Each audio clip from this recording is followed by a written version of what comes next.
நாம் தமிழர் கட்சியில சீமானுக்கு இணையா இருந்த காரியம்மாள் விலகிருக்காங்க. அந்த கலை எதிர்காலம்னு சொல்லியிருக்காரு. நீங்க எப்படி பாக்குறீங்க? அது அவங்க கதைங்க. இல்ல அறிவு வந்துருச்சு, கொஞ்சம் பேர் கொஞ்சம் அறிவு வரக்கூடாதுன்னு நினைக்கிறீங்க. பெரியார பத்தி தொடர்ச்சியா விமர்சனம் பண்ணிட்டு இருக்கனால இது போன்ற செயல் அவருக்கு நடக்குதான்னு கேட்கிறேன். நாம் தமிழர் கட்சியில அவரு களை எடுக்கல. பயிர்கள்லாம் தனியா இருக்கு, கலைகள் இன்னும் இருக்குது. பயிர்கள்ல தான் வளர்ந்துட்டு இருக்கு.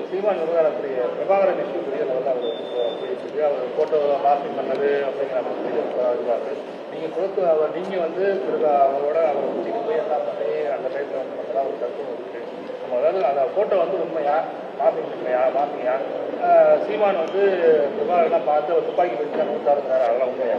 இதெல்லாம் எல்லாம் சொல்லிட்டாங்க. 10 நிமிஷம் தான் பார்த்தாருன்னு. போட்டோ உண்மையா கூட இருக்கட்டும். 10 நிமிஷம் பார்த்தவருக்கு துப்பாக்கி பயிற்சி கொடுக்கறதுக்கு அதுக்கெல்லாம் உலக அரசியல்லாம் பேசியிருக்காரு. பெரியாரை பற்றியெல்லாம் பேசியிருக்காரு அவர்கிட்ட. எப்போ முதல்ல சொன்ன பிரபாகரன் முதல்ல சொல்லிட்டார், பெரியார் தான் அந்த இதெல்லாம் பார்த்து தான் நாங்கள் போருக்கு வந்தோன்னு.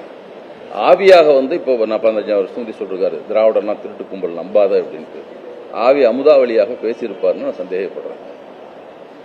அவர் இப்போ கூட நீதிமன்றத்தில் கூட தமிழ் தேசிய தலைவர் பிரபாகரனோட படத்தை பயன்படுத்தக்கூடாதுலாம் வழக்கு இருக்கு. தொடர்ச்சியா பிரபாகரனை அவர் ஒரு அரசியலுக்காக முன்னெடுத்து நிறைய இளைஞர்களை பிரபாகரன் மூலமா கவர்றாரு. எப்படி பாக்குறீங்க? ஆமாங்க, டன்லப் நல்லா வைக்குதுன்னா டன்லூப்னு போடுவான். போலிகள் எப்போதும் இருந்து கொண்டு இருப்பார்கள். ஒரு எழுத்தை மாத்திட்டா போதும். அந்த மாதிரி போலிகளாக படத்துல கொஞ்சம் மாற்றம் பண்ணிட்டு இருக்காங்க. அதற்கு படம் போட ட்ரேட்மார்க் நல்லா வித்துனா அதுக்கு எல்லாம் நிறைய அந்த ட்ரேட்மார்க் போட்டு விற்கிறோம். எத்தனை பேர் இருக்கான்?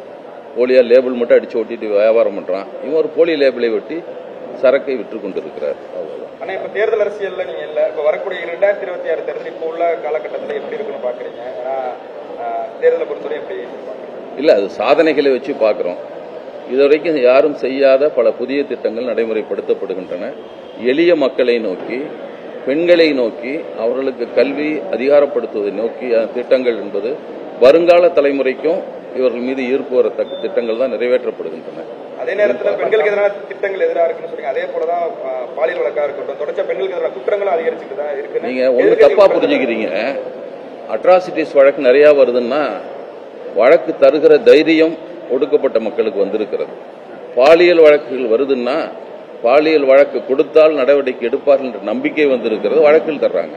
கொடுத்தாலும் பயனில்லை என்ற காலத்தில் கொடுக்கவே இல்லை. கொடுத்தால் நடவடிக்கை எடுக்கப்படும் என்ற காலத்தில் வழக்குகள் நிறைய பதியப்படுகின்றன. அவ்வளவுதான் வித்தியாசம். அதுக்கு பெண்களுக்கு வந்திருக்கிற தன்னம்பிக்கையை ஊட்டப்பட்டு இருக்கிறது என்றுதான் அதுக்கு பொருள்.